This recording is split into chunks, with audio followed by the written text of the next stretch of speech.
நிர்மலா சீதாராமனாவது நாயுடு முதுகுல தான் குத்துனாங்க. ஆனா மோடி தன்னுடைய கூட்டணியில் சேர்ந்த எல்லா பேரும் முதுகுலையும் குத்திருக்கிறாங்க. கூட்டணியில் சேருவதற்கு சந்திரபாபு நாயுடு சொன்ன டிமாண்ட்லாம் என்னங்க, எனக்கு 5 கேபினெட் பதவி கொடுக்கணும்னு சொல்லி தானே. ஆனா நேற்றைக்கு மோடி தன்னுடைய சகாக்கள் எல்லாருக்கும் அதே பதவியை கொடுத்துட்டாரு. எல்லாமே முக்கியமான பதவி. ஆனால் சந்திரபாபு நாயுடு 5 கேட்டார்ல, அவர் கொடுத்தது 2 தான். அதில் 1 தான் கேபினெட்டு.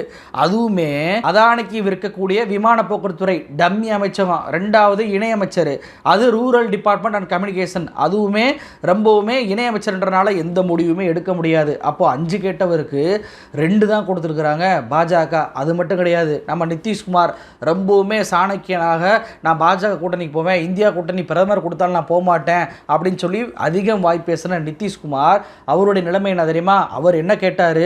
ரயில்வே கேட்டார், ரூரல் டிபார்ட்மெண்ட் கேட்டார், அதாவது விவசாயத்துறை கேட்டார், ரோட் டிரான்ஸ்போர்ட் கேட்டார், இதெல்லாம் கேபினெட் பதவி கேட்டார்.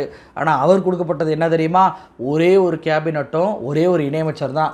அதில் கேபினெட் பதவின்னு பார்த்தீங்கன்னா பஞ்சாயத்து ராஜ், மீன்வளம், கால்நடை, பால்வளம், இந்த 2 அமைச்சக பொறுப்பு வந்து ஒரு நபருக்கு கொடுக்கப்பட்டிருக்கு. இது ஒன்றும் பெரிய அமைச்சகம் கிடையாது. இது பீகாருக்கு மிகப்பெரிய அளவில் உதவக்கூடிய அமைச்சகம் கிடையாது. சரி, இணையமைச்சர் பதவி அது என்ன கொடுத்துருக்காங்க பார்த்தா விவசாயத்துறை இணையமைச்சகம் சிவராஜ் சிங் சவுகானு கீழே தான் செயல்படணும். அதில் சிவராஜ் சிங் சவுகான் கை தான் மேலோங்கும். இதில் நிதிஷ்குமாரோடைய அமைச்சர் என்ன செய்ய போகிறார் அப்படின்ற வெளி விதுங்கி போயிருக்கிறாங்க. இது நிதிஷ்குமாருக்கு வச்ச ஆப்பு. இது போக இந்த நாயுடும் சரி நிதிஷும் சரி சபாநாயகர் பதவி எங்களுக்கு கொடுங்கன்னு சொல்லி நெருக்கடி கொடுத்துட்டு இருக்காங்க. கேபினெட் தான் கொடுக்கல, இதாக கொடுங்கன்னு சொல்லி.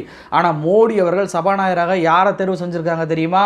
ஆந்திராவை சேர்ந்த புரணேஸ்வரி அப்படின்றவரை தேர்வு பண்ணியிருக்கிறாங்க. அதாவது நாயுடு கிட்ட மோடி என்ன தெரியுமா சமாளிக்கிறாரு?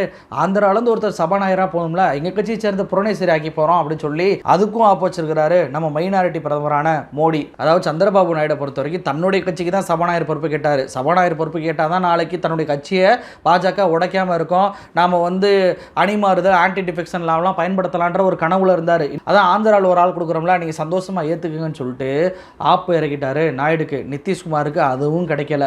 அப்போ சபாநாயகர் பதவி இல்லாதனால இன்னைக்கு அதிகாரம் அத்தனையும் ஈடியிலேருந்து எல்லாமே மோடி, நிர்மலா, அமித்ஷா கீழே போயிருச்சு. இனிமேல் அவங்க எடுக்கிற முடிவு தான். இவங்களுக்கு மேலேயே ஈடு ரெய்டு விடலாம், இவங்க கட்சி எம்பிக்களை இவங்க பேச்சை கேட்காம போகலாம். இன்னும் பல்வேறு சம்பவங்கள் நடக்க தான் போகுது. சரி, இது ஒரு பக்கம் இருக்க, இன்னொரு பக்கம் சிண்டே தரப்புலையும் பவார் தரப்புலையும் மிகப்பெரிய பூகம்பம் ஒன்று வெடிச்சிருக்குங்க. ஏன்னா சிண்டே தரப்புக்கு ஒரு கேபினெட் பதவி கூட கொடுக்கல, ஒரு இணையமைச்சர் பதவி தான் கொடுத்துருக்குறாங்க. இதனால் வெறுத்து போன சிண்டேவுடைய எம்பியான ஸ்ரீராங் பர்னே அவர் என்ன தெரியுமா சொல்லியிருக்கிறாரு? அதாவது பாஜக 28 தொகுதியில் போட்டிட்டு 9ல் தான் ஜெயிச்சிருக்கிறாங்க, நாங்கள் 15ல் போட்டிட்டு 7ல் ஜெயிச்சிருக்கோம். அப்போது எங்களை மாற்றான் மனப்பான்மையோட பாஜக அரசு எங்களை நடத்துகிறாங்க, நீங்கள் நல்லா கவனிச்சு பாருங்கள். சித்தாராம் மாஞ்சி அவர் ஒரு தொகுதியில் தான் ஜெயிச்சாரு, அவருக்கு ஒரு கேபினெட்டு. சிராக் பாஸ்வான் அவர் 5 தொகுதியில் ஜெயிச்சாரு, அவருக்கு ஒரு கேபினெட்டு. குமாரசாமி அவர் 2 தொகுதியில் தான் ஜெயிச்சாரு, அவருக்கு ஒரு கேபினெட்டு. இவங்க எல்லாருமே சிவசேனா வாங்கிய அந்த நம்பரை காட்டிலும் கம்மியாக தான் வாங்கியிருக்கிறாங்க. ஆனால் அவர்களுக்கு எல்லாம் கேபினெட் பதவி கொடுத்துட்டு இவர்களை விட அதிகமாக வாங்கிய எங்களுக்கு கேபினெட் பதவியை கொடுக்காது ஏன் அப்படின்னு சொல்லி கேள்வி கேட்டிருக்கிறாரு இந்த பர்னே அப்படின்ற எம்பி. இவர் சாதாரண ஏதோ போகிற போக்கில் சொல்லக்கூடிய தலைவர் இல்லைங்க. இவர் 3 முறை ஒரே தொகுதியில் எம்பி ஆனவர்.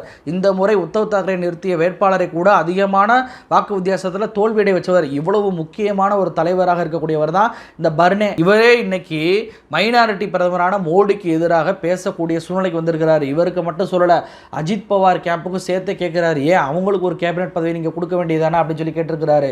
இன்னொரு பக்கம் அஜித் பவாருடைய எம்எல்ஏவாக இருக்கக்கூடிய அண்ணா பன்சோடே அவர் என்ன தெரியுமா சொல்லியிருக்கிறாரு? சிண்டேவும் சரி பவாரும் சரி இவங்க உத்தவ் தாக்கரே விட்டு சரத்பவார்கிட்ட இருந்து விலகி கட்சியை பிரித்து கொண்டு வந்து பாஜகவில் இணைஞ்சாங்க. ஆனால் அதுக்கு பாஜக தரக்கூடிய பதில் இதுதானா?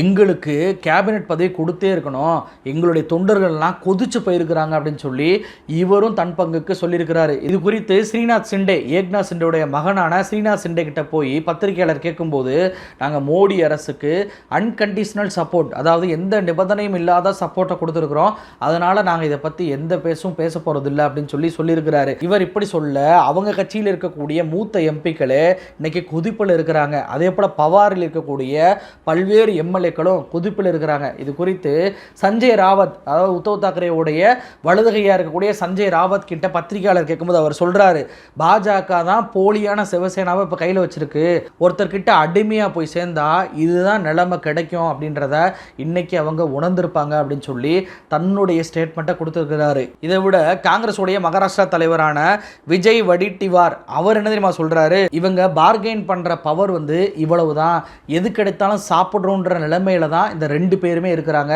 நீங்க நல்லா கவனிச்சு பாருங்க, இன்னும் 2 மாசம் தான் சிண்டே கூடயும் பவார் கூட இருக்கக்கூடிய 40 எம்எல்ஏக்கள் ஒரிஜினல் கட்சியில போய் சேரதான் போறாங்க, எழுதி வச்சுக்கோங்க அப்படின்னு சொல்லி காங்கிரஸ் உடைய மகாராஷ்டிரா தலைவர் சொல்லியிருக்கிறாரு. ஆக சிண்டே தரப்பலையும் என்சிபி தரப்பலையும் மிகப்பெரிய பூகம் என்பது இப்போ வெடிச்சிருக்கு அப்படின்றத இதன் மூலமாக தெரிஞ்சு கொள்ள முடியுது. நம்ம ஏற்கனவே சொன்னோங்க, இந்த கூட்டணி என்பது நிலையான கூட்டணியாக இருக்காது. பிரதமர் மோடியை பொறுத்த வரைக்கும் அவருக்கு கூட்டணி ஆட்சி என்பது ஒத்து வராது. யாரையுமே அனுசரித்து போகக்கூடிய ஒரு நபர் அவர் இல்லை. ஏன்னா ஓட்டு போட்ட மக்களுக்கே முதுகில் குத்தக்கூடிய மோடியை கூட்டணி கட்சிக்கு மட்டும் முதுகில் குத்தாமல் இருப்பாரா? இன்னைக்கு சந்திரபாபு நாயுடும் சரி, நிதிஷ்குமாரும் சரி, அதே போல் சிண்டே பவாரும் சரி, இவங்க 4 பேருமே முதுகில் குத்தப்பட்டிருக்கிறாங்க. இதில் பரிதாபமான நிலைமை என்பது சந்திரபாபு நாயுடுக்கு தான்.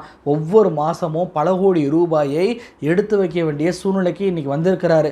முதல் கையெழுத்திலேயே 5600 கோடினா இவங்க எப்படி சிறப்பு அந்தஸ்து தருவாங்கன்ற கேள்விக்குறியும் இன்னைக்கு எழுந்திருக்கு. நான் ஏற்கனவே போன வீடியோவில் சொல்லியிருக்கேன், சந்திரபாபு நாயுடை பொறுத்த வரைக்கும் ஒவ்வொரு முறையும் பாஜகவோட கூட்டணி வைக்கும் போதெல்லாம், அதில் 1999 இருக்கட்டும், அதே போல் 2014 இருக்கட்டும், இப்போ 2024 இருக்கட்டும், இப்போ ஒவ்வொரு முறை கூட்டணி வைக்கும் போதெல்லாம் அடுத்து வரக்கூடிய சட்டமன்ற தேர்தலில் மரணடி அவருக்கு விழுந்திருக்கு.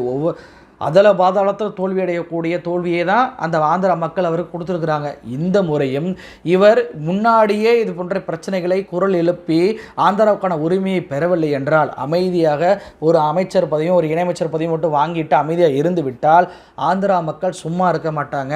அவர்கள் அந்த எம்எல்ஏக்கள் எம்பிக்களுக்கு ப்ரெஷர் கொடுப்பாங்க. இவர்கள் சந்திரபாபு நாயுடுக்கு ப்ரெஷர் கொடுக்கக்கூடிய சூழ்நிலை வந்துடும். இனிமே சந்திரபாபு நாயுடு போய் ப்ரெஷர் கொடுத்தா இடி, ஐடி, சிபிஐ வச்சு அந்த ஆட்சியையுமே முடக்கக்கூடிய சூழ்நிலைக்கு மோடி வருவார். ஏன்னா சபாநாயகர் பதவியும் புவனேஸ்வரிக்கு கொடுக்கக்கூடிய வேலையில் மைனாரிட்டி பிரதமரான மோடி அவர்கள் ஈடுபட்டுக்கிட்டு இருக்கிறாரு. ஆக மொத்தத்தில் இந்த கூட்டணி என்பது படாத பாடு படப்போகுது அப்படின்றது தான் இன்னைக்கு கள நிலவரமாக இருக்குது. இந்தியா கூட்டணி ஆட்சி அமைச்சிருந்தா கூட இதே நிலைமையை பாஜக என்ன பண்ணும், வெளியில இருந்து உனக்கு 100 கோடி தரேன், 200 கோடி தரேன், உடைச்சிட்டு வா அப்படின்னு சொல்லி பேசி கட்சிகளை உடைக்கக்கூடிய வேலையில் ஈடுபட்டு போகிறாங்க. அவங்களை எல்லாத்தையும் ரிசார்ட்டில் அடித்து பல்வேறு செலவுகளை செஞ்சு நிம்மதி இழந்து பல்வேறு பிரச்சனைகளை ராகுல் காந்தியும் பிரியங்கா காந்தியும் இந்தியா கூட்டணி கட்சி தலைவர்களும் சந்திச்சிருக்கணும். ஆனால் இன்னைக்கு கூலாக எதிர்கட்சிக்கு போயிட்டாங்க. எதிர்கட்சி தலைவர் பொறுப்பை ராகுல் காந்தி ஏற்க இருக்கிறார். இந்தியா கூட்டணி பலமான எதிர்கட்சியாக பார்லிமெண்ட்டில் போய் உட்கார போகுது. ஆனால் இந்த பக்கம் மோடிக்கு தான் ப்ரெஷர் என்பது அதிகமாகும். அவங்களுக்கு அவங்க ஆட்சி தான் முக்கியம். ஏன்னா அடுத்த வருஷம் தேர்தலில் நிதிஷோட நிலைப்பாடு என்னன்னு தெரியாது. சந்திரபாபு நாயுடுக்கு பாஜக என்பது தேவையே கிடையாது. ஆனால் ஆந்திராவை பொறுத்த வரைக்கும் அவர் அறுதி பெரும்பான்மையோடு இருக்கிறாரு. இன்னொரு பக்கம் சிண்டேவும் பவாரும் இன்னும் 4 மாதம் 3 மாதத்தில் மகாராஷ்டிராவில் தேர்தல் அதுலேயும் தோற்று போயிட்டாங்க அப்படின்னா எல்லா பேரும் உத்தவ் தாக்கரே சரத்பவாருக்கு போயிடுவாங்க. அப்போ இங்கேயும் ஒன்றுமெல்லாம் போயிடும். அப்போது ஒரு நெருக்கடியான நிலையில் தான் இந்த ஆட்சி என்பது நடக்க போகுது அப்படின்றத இதன் மூலமாக நம்மளால் புரிஞ்சுக்கிற முடியுது. என்ன நடக்குது அப்படின்றத பொறுத்திருந்து பார்ப்போம். நன்றி.